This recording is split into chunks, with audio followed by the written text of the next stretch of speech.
right, let's get it, bro. Yeah. All right. So you were born and raised in Pelham, New Hampshire, right? Yeah, that's absolutely correct. So what was it like growing up in New Hampshire? It's not the most diverse place in the world. I actually think statistically it is one of the whitest states in America. It's up there. So because of that, I oftentimes was caught between cultures, being biracial and that sort of thing, and one of the few colored families in the area. Oh, wow. Yeah, so growing up early on, there weren't many people that looked like me from that area. So, you know, I was oftentimes looked at differently, or, you know, sometimes, just be honest, kind of bullied just for being different. You know, I was, you know, kids were rocking the bowl cuts. I had the buzz cut, you know, Cause your hair couldn't do that. My hair couldn't do that, you know? And then as soon as I was like, oh, you know, as a young kid, you want to fit in. So I'm like, okay, let me grow out my hair. My hair obviously curls, but like I was like, okay, let me grow out my hair. Then everyone got buzz cuts. Like I couldn't win. Wow. So it was a unique environment that definitely got, at least in the immediate area, better over time. My little brother, my little sister didn't have to deal with too much of that. Tolerance may have changed, you know, over time. But yeah, it was an interesting thing, you know, culturally. Okay, so how long have you been an artist? I've been an artist since I've been an artist since I've been 16. I started off doing poetry, spoken word, at a place called Rude Awakenings in Lowell, Massachusetts. Is that place still having events? Yeah, oh, no, they still do. The group that originally had it, Untitled Open Mic, I'm not sure if they still do stuff out of Rude Awakenings, but I know Rude Awakenings is still kicking around, and anytime I get the chance to go out there, even if it's just for like a cup of coffee, like I stop by there, because it's super surreal to go from, that's home. It's home, to go from poetry open mics to, you know, most recently I opened for Dave East, so like to kind of start there, kind of go to the roots. From that, it's really cool. So yeah, so since I've been 16, transitioned to music around 17, and then from there it just kept going. Okay, so do you come from a musical background? I do. My father did this well before me. I'm now older than when I think he had to stop, because I was born at the time, and as a kid. So you kind of killed Dad's dream. Yeah. Huh? Oh, damn. I'm sorry, Dad. But yeah, no, he had to do the life thing, had to step up, be a father, provide for a family, and music just wasn't doing that for him at the time. But leading up to that, you know, he was, you know, running his own little label, CPR Entertainment. He, you know, had his own shows. He was alongside a bunch of other up-and-coming artists at the time. And then just sort of life happened, and years down the road, my first microphone was his microphone that he used. So when I needed an outlet as a teenager, I, you know, opened up like the closet and was like, hey Dad, like, I see that you have this keyboard, I see you have a microphone and stuff, like I want to get into music, could I possibly use some of that equipment? And he allowed me to. So my first equipment and the pop filter and microphone that I used when I first started, when I was 17, was all my dad's. So those pieces of equipment were older than I am. So it's cool to have that history when I started. Moments where you feel like your dad is kind of living through you? I honestly, I feel as though that could be it's a good thing and bad possibility. It's a good thing and bad thing. I feel so that could be a possibility, but I feel as though that he's kind of seen it as an opportunity for me to reach heights that he might not have been able to do at the time, and really steer me on a path. You know, because of the fact that he went one route, and he knows the sort of sacrifices and stuff it takes to be an artist, you know, both, you know, financially, mentally, and all that sort of thing. he's willing to support in any type of way. He's one of the first people to, you know, promote my music. He's one of the first people when I need ticket sales. He's like, yo, how many tickets can I buy to help support you and your crew and, you know, all of this. So like, it's dope to have somebody like that in my back corner, who's not only a parent, but was an artist and understands the type of hustle mentality you need to make this happen. Right. Your parents are definitely supportive, and I see it through social media. I love it. You know, and it's funny because like I would never say, oh, I'm jealous. I just like, I wish my parents did just as much as your parents do, but I'm not an artist, so I guess they can't sing along with my music or anything. But I cannot lie, my mom and dad is at every show. Like, I've done 19 shows, and they've been at every one since the first one. That is I mean, they've never missed a show, my mom and dad. You understand? So yeah, my parents, unfortunately, just because I have little siblings. Right. So they can't make it to every show. They can't make it to every show, and to be honest, they actually haven't been to make it to a show since my very first one before I left for college.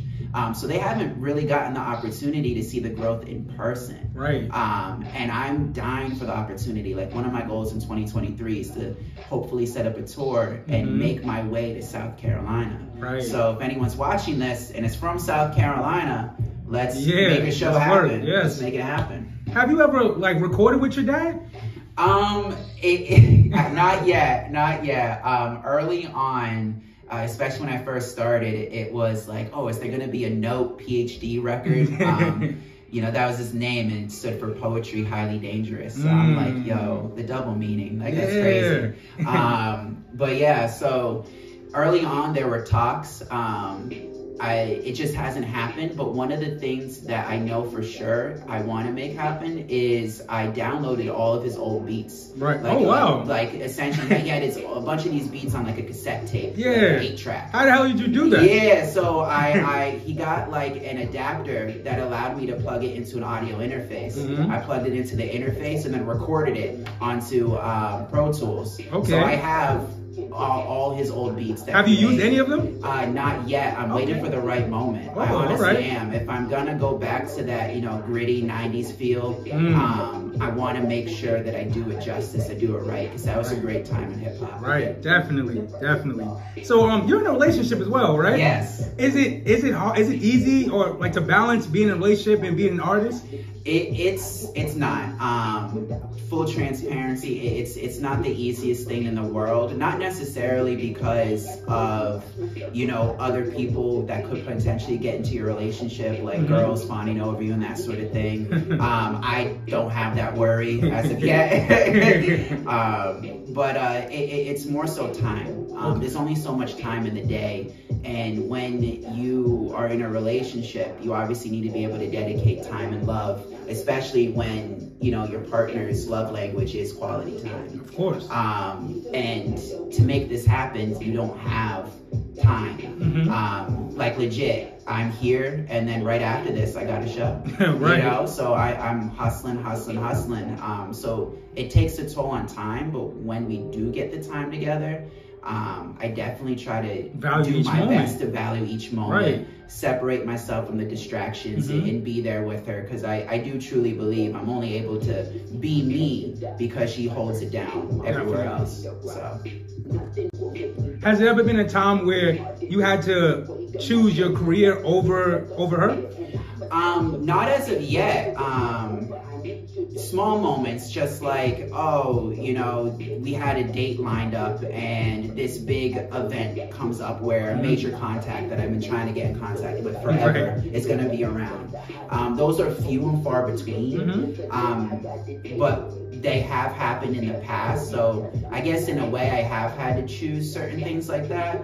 But I always try to make it up in the back end. Like, you know, you were able to sacrifice that time for me. So, you know, let me, you know, when we get a day, hang out and really make a full day about you. That's what's up. That's what's up. So I guess that's a bit of advice for most artists, you know, that's in a relationship. Hold down the people who hold you down is my biggest advice to anyone out there. It doesn't have to be a romantic relationship per se. It could be a friendship, any relationship you have. People who truly, genuinely love you for you are going to be few and far between in this world. So, definitely when that happens, hold them close. You'll be better for it.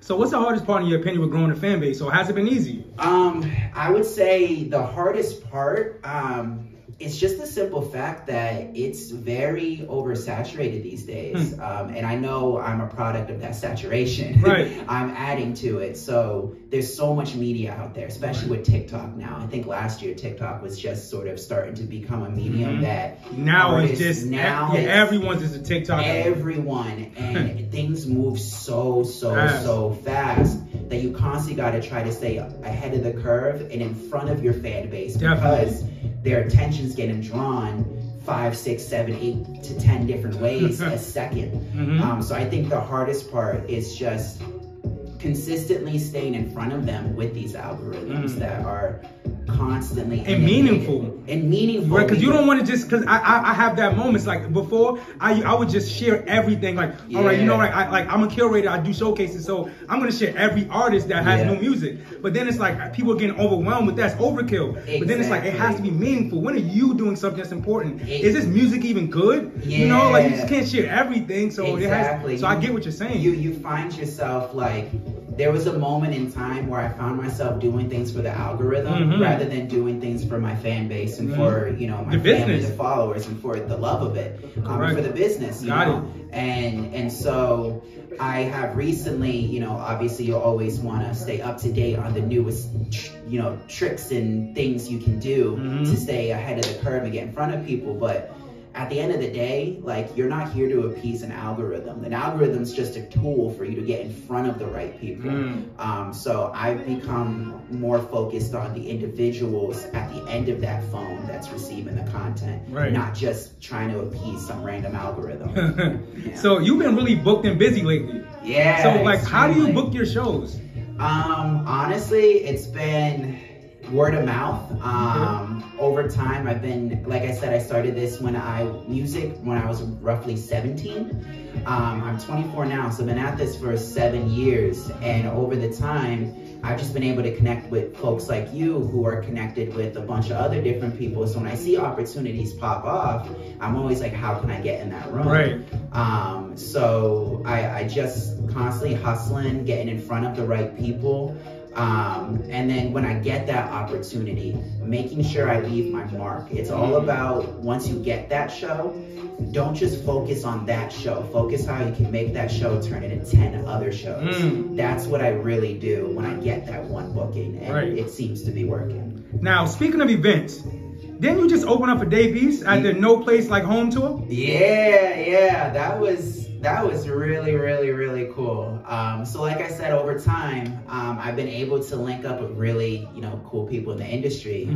And there's this promoter, Concert Crave, that did an artist showcase for like way back. And I performed for them. They loved me, and all that sort of thing. I have nothing but love for them. So they gave me the opportunity to open for Cameron at the time.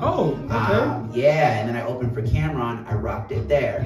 COVID came, switch things up, but I always stayed in contact. They were constantly seeing me perform. So when that opportunity came my way, where they're like, hey, we're gonna be back in Hartford again, because it was at the Webster, the Cameron show, they loved me there. Like, hey, we're gonna be back at Hartford again, you know, would you want to be part of this tour stop? I was like, yes. Hell yeah. Hell yeah. Like, let's make it happen. So it was a super dope show. Got to talk with Dave East afterwards. For like a couple minutes. It was tight. Super down to earth dude. When I told him like, hey, you know, I was the local opener, he was like, hell yeah. And he's like super hyped. So yeah, so it was a wild experience. Wouldn't have been there without the support system of the Worthy family, getting those tickets and, you know, rock it with me at the show. So how long have you been working with Sparrow? Sparrow, like I said, was a networking event that I went to. Now, coming up on 2 years. This April will be 2 years, and the first year I spoke with him, it was just passing. Like, oh, hey, like, I really rocked with your energy. He was like one of the few genuine people that were up on that panel.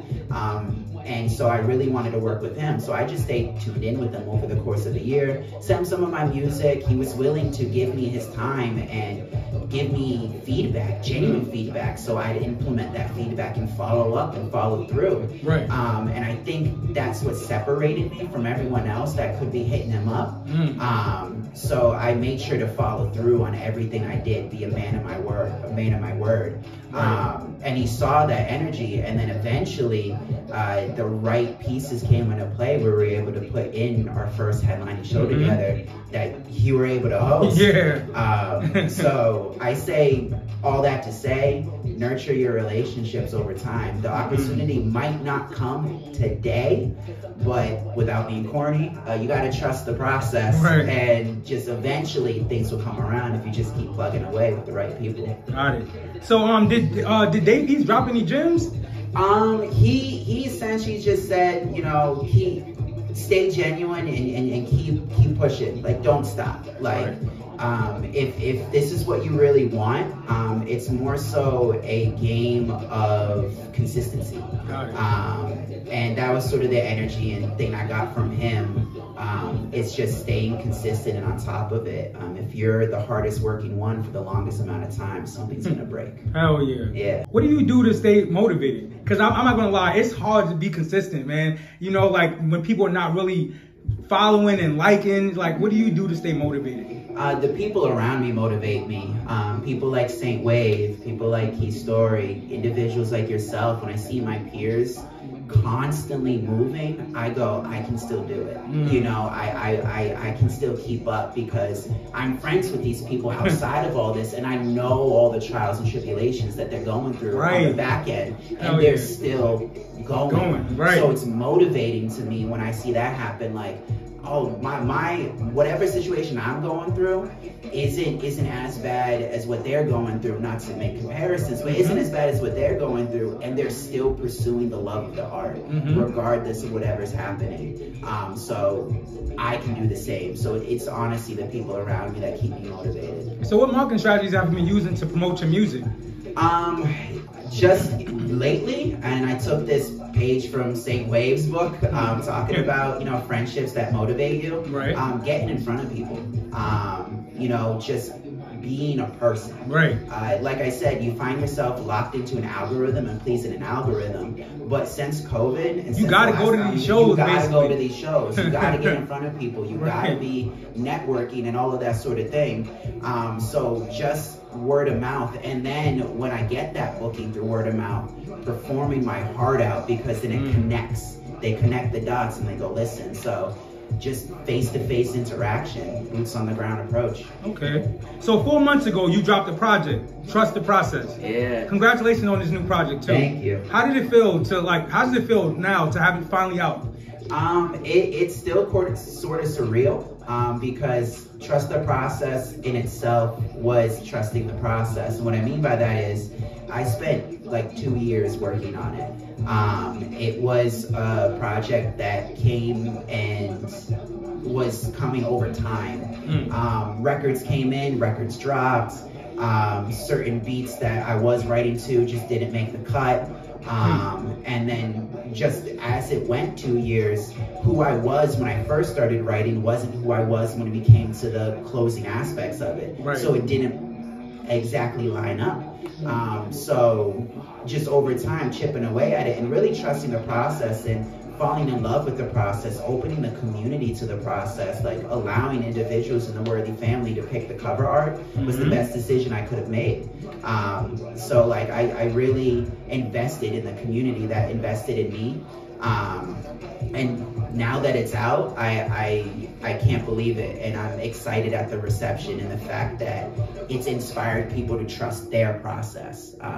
That was my main goal in the project, so it feels really good for it to be out. Who produced this project? As far as in like mixing and mastering? Yeah, mixing and mastering was me. I mixed and mastered the vocals and that sort of thing. The production of the beats ranged a couple of different people. You had Jacob Zorger, who I'm incredibly thankful that through the power of Instagram was able to link up with him. An amazing, amazing, amazing producer. Where's he from? I don't know where he's originally from. Oh wow, so you never even got to physically meet him? I never got to physically meet him. No, just through the power of Instagram. Yeah. I posted a remix and I hashtagged it like Logic because a lot of people who like Logic tend to like my music. Right. So I hashtagged it Logic, and he was a Logic fan. He saw it and was like, yo, I love what you do. I'm a producer. Do you want to work? So he sent me some of his stuff, and that ended up becoming most of Trust the Process, which was really, really cool. So Jacob Zorger, Marty McFly, Marty McFly, yeah, he's super dope. He produced the beat for Trust the Process as well as Golden Child. And then a couple other individuals that I'm sorry I'm blanking on your name, but I'm again absolutely incredibly thankful for your contribution to the project. So favorite single on that album? That is a good Don't tell question. me it's Trust the Process. Yeah, I can't say Trust the Process because that one that would be too obvious. Right. I would say lately, and because I'm a performer, I Don't Care. I Don't Care has grown into something crazy that I didn't expect. I was hoping when I wrote it that it would catch on. Right. And in the listening session, it didn't catch on the way I thought it did, but then when it was live, people really felt it. And so I Don't Care, I think, is one of my favorite records from the album because it was the first time that I was like, you know what? I don't care. Like, I'm just gonna do me doing me. Right. Like, it was a reminder to myself, I think, when I wrote that I'm just gonna cut any of the negativity and just go for it. Like, why care? It's your life and live it to the fullest potential. I respect that. Yeah. So what distributions do you use to promote to release your music? To release it, I use DistroKid. Okay. So yeah, very grassroots with DistroKid. Have no issues thus far. I used to CD Baby prior. It just became a lot higher of an expense up front. And with budgeting now more so for marketing, as that's the key to everything these days. DistroKid just became a more affordable, way to do it. Got it. So do you feel like it is better you doing everything yourself? Yes and no. I say yes because you learn a lot of skills that are gonna help you in the long run. Like, I know how to video edit now. I know how to make cover arts. I know how to mix a record. I know what sounds good on a record. I know how to come up with concepts. I know some things about marketing. I know all those things. But it is true, a jack of all trades is a master of none. I was gonna say, when do you get time to master being a rapper? Yeah. Because it's funny because there's an artist I used to work with in Brooklyn, right? And I used to get at him all the time about promotion. Like, bro, you never promote yourself. Yeah. And he's like a dope ass artist. And he's like, bro, like, I just really want to be a rapper where I just have like a team of people that can promote for me. And he's like a young kid. I'm thought about it. I'm like, wait, that is what rappers do. Yeah, like, you don't really see big rappers promoting themselves. They have a promotion team. Yeah, so I get it, but you have to be your own promoter. At this stage, you have to be a little bit of everything. You have to be your manager. You have to be your booking agent. You got to be your graphic designer. You got to be your biggest advocate, 100%. Eventually, I do think you do need to get to a point, and you'll know when that point is, where you're able to leverage a team, because community, and I learned this past year, especially with Trust the Process and everything that has happened from community. Community is powerful, and a village is able to do a lot more than an individual. So with all that said, when you can leverage a community, definitely leverage a community. But in your early stages, learn the process, learn how to graphic design. So when you work with a graphic designer, you know how to articulate to them. Learn how to market, so you know what works and what doesn't, so that when you're working with somebody who professionally markets and you know, maybe you gotta, you know, pay them. You're using your dollar to the best advantage, because you can come to them and say, hey, this is what's worked for me in the past. They have a starting point to springboard off of. So learn the skills, but leverage a team eventually would be my best advice. So what inspired you to make music? Honestly, it was a form of therapy for me. Early on, growing up socially wasn't the easiest for me. Like I talked about, growing up in that town is very culturally taxing. You know, being one of the few people of color in that town and being biracial, I wasn't able to lean on the other half of my identity because I wasn't black enough. So I was oftentimes caught in the middle, and because of that, there was obviously identity issues and all that stuff, and just typical teenage things. If you're just trying to find yourself in the world, everyone has identity issues regardless of race.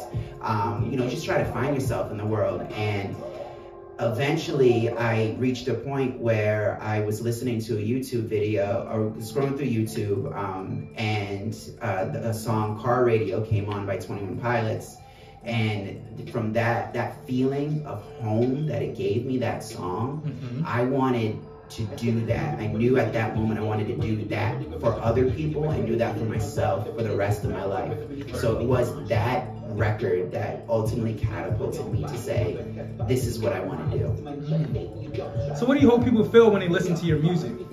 I hope they feel a sense of home, security, and motivation at the end of the day. Like, life, it can be difficult. Life can be those things, but just keep going and keep trying your hardest at everything you can. Anything you put your mind to, you can do. I agree.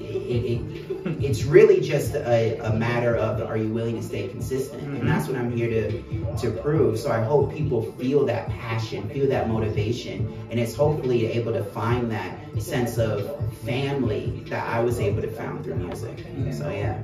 How would you describe your songwriting process? My songwriting process, I think we talked about this last time, has changed since last time we spoke. I would assume so. Yeah, you got a lot going on. Yeah. So nowadays, like, are you still writing? Actually, I am, but at this moment I'm performing so much that I'm actually writing just concepts. Like I'll hear a beat and I'll just write overall concept. Like, okay, this is what I want to talk about. I'll write some like lines that I want to hit, but I haven't been able to sit down and write. So because of that, it has changed. So when I get the opportunity to write, I kind of like, it's now a little bit scatterbrained. Like I have connecting thoughts, and then I fill in the thoughts in between. And that's sort of been the process, where previously it was essentially just like throwing a beat, I'm writing today. You know what I'm saying? Now it's just like, because of timing, and honestly it's helped my writing process better, start off with an overall concept and fill in the blanks from there. So tell me about your worst music experience. My worst music experience was this time where I signed up for an open mic at UHart, University of Hartford, and I go up on stage and no one is there. Actually, You're lying. I'm not lying. It was me and the DJ and my girl. Actually, there were like 2 people in the audience, but this first note of my song hit, of whatever music I had at that time, and they left. So it was devastating for me, because I just performed my heart out. So you kept going? I kept going. I was just hoping, like, as people walked by, somebody was gonna stop, but nobody did. I think that's a great music video, honestly. I think you should reenact that as a music video, man. I don't know what song that can be that video, but that would be so dope to actually see. Like everyone walking up and it's like, I don't want to hear this. I'm good. Especially with where But the music is really great. You know, I appreciate it. And so at that moment, I was just like, you know what? If this is the lowest I could feel, I'm good. Like, I already went through it. So like, I'm just gonna pour everything I have into this, and I realized people vibe off of your energy. So once I started putting that, like, I don't care energy into the world, it started paying off. So that's what you learned from that experience? Yeah. Dope. Yeah. Dope. Yeah. Who do you listen to right now? Right now, time has not allowed me to listen to too much music. So I haven't been able to listen to too much new stuff. But when I do get the opportunity, I just sort of hit shuffle on my Spotify playlist, and whatever comes up, comes up. And what I'm finding that I'm not skipping as much is like that early 2000s rock, the Linkin Park era. Yeah, no, the early 2000s rock era is what I find myself 3 Days Grace, that sort of thing. What does making it mean to you? Making it is building a community, building a family. Like, I got into this because I wanted to inspire the way I've been inspired. And so making it is exactly that, being able to inspire a room to get up and move with me, and then take that same energy and philosophy of, you know what, trust your process, you got this sort of mentality into whatever you need to do and apply it to your real life. Like, that's making it to me. I want to be able to, through music, help people the way I've been helped. So if I could do that, that's making it. Oh. So you're performing tonight, actually, at Stella Blues. Yeah, Stella Blues. Okay, whose event is this? This is Jimmy Vo's. Okay. Jimmy Vo, Jimmy Von Swayze. Shout out to him. Yeah, shout out to him. Incredible artist, absolutely great lyricist. So yeah, his event, it's myself, Saint Wave, Jimmy Vo, and then J.Y.K over at Stella Blues. So really excited. So what's next? Next. Wait. I already know what's next. Yeah, you already know. November 25th. Yeah. Key Story got an event going on, and you're performing. Yes, that's right. Shout out to Key Story. It is going down at Mercury Lounge, right? Mercury Lounge. How long have you been working on Key Story? Key, that one, and that's what I'm saying, like the power of just community is so beautiful, and just putting yourself out there. I met Key at the Concert Crave Artist Showcase. So who knew that the one showcase could turn into like a long-lasting, not only professional relationship, but friendship that has helped me in my career and life, as well as a Davies booking. So like, don't be afraid to put yourself out there. So it's been 2 years, almost 3 years since I've known Key and been working with her. Yeah, Okay. Yeah. It's crazy because I met Key, I believe it was through Instagram. Just me having, when I was living in Brooklyn, having an event, I posted a flyer and she hit me up, and I was like, yeah, like she wanted to be a part of the show. She came out to perform, and fast forward, I was having a show out here in Connecticut, and I wanted her to perform, and she was like, I'm not available, but I know someone who definitely will be available. And you sitting right in front of me. That's you know, and it went from like, yo, I got somebody, and she was like, yo, did he hit you up? I'm like, yo, here's his flyer. Like, she's like, yo, it's lit. And I'm like, yeah, like, you know, so, and the connection just been lit since then. And actually, she got me hosting at Mercury Lounge, so it's going down. Yeah, a family. Like you build a family just through allowing community in. And I'm incredibly excited for the show. Key supported myself on my first headlining show, so I'm incredibly excited to return the favor and like bring the energy to this set at the Mercury Lounge for her first headlining show. It's going to be an amazing night. Definitely. And I'm incredibly excited. Black Friday night. Black Friday. It's a Good Friday. Yeah. So after you catch all your deals. Yep. After you all fat and you eating all good after Thanksgiving, come, and you know. Come through. You got to come through. It's going to be great. Knowte, I really appreciate you, bro, for coming out right before your show to do an interview with me, man. I really appreciate that. Yeah, I appreciate you. Anytime I could stop by, I gotta stop by Live in the Living Room, support my boy Reese, the director. Definitely. And gotta do it. Gotta do it. Would you mind leaving us with the performance? Of course, gotta. All right, let's get it. Let's do it. I don't think you get it, got the hunger inside, I still haven't fed it, cooking by the fire, no one ever sweat it, consuming burn before they need a paramedic, I can handle my own issues, got this gift that I won't miss you, so I won't cry, no I won't miss you, cause he's put this tear through tissue, I don't care, life ain't fair, I ain't scared, I'm locked and loaded, so prepared, cause I don't care, you don't dare, storm my dare, you took your chance, but they didn't dare, no I don't, no, I don't, yeah. No, I don't. No, no, no, no, I don't. No, no, no, no, I don't. You thought I still care about what you think? I'm a giant that would need to see it shrink. In the face of adversity, never see me blink. My eyes open and know I'm at the brink. It's not either swim or start to sink. You could try to chain me down, but if escape others, I will find the weakest link. So bad if that happens to be used on personal business. No stitches, I ain't the one that did this. I'm glad that we could reach this consensus. Oh, they had me stomp your ground so quick that I go from 0 to 60, like 12 feet down. There's a grave mistake, so I don't care. Knife ain't fair, I ain't scared. I'm not in though, this so prepared, cause I don't care. You don't dare storm my dad. You took your chance, but they dead. No, I don't. No, no, no, no, I don't. No, I don't. No, no, no, no, I don't. No, no, no, no, I don't. This move ain't over, fading the black. Come here, cause I'm taking it back. This is just an opening act. The story ended with you under attack. In the greatest world with the body's game. I swear my name, got the dot to prove. I got the dot to game, but I'm the dot to do. Since a deep in faith, but inside the news. Woo! So if I ever do fall, they're breaking my neck. It's a sign of respect, this life is death. But never will die for the price of a check. Cause I got my integrity and my word. I'd rather die than death than burn. My respect don't have to earn, but I don't think I'll wait my turn. Cause I don't care. Life ain't fair, I ain't scared. I'm not in though, this so prepared. Cause I don't care. You don't dare storm my dad. You took your chance, but they dead. No, I don't care. Life ain't fair, I ain't scared. I'm not in though, this so prepared. Cause I don't care. You don't dare storm my dad. You took your chance, but they dead. No, I don't. No, no, no, no, I don't. No, I don't. No, no, no, no, I don't. No, no, no, no, I don't.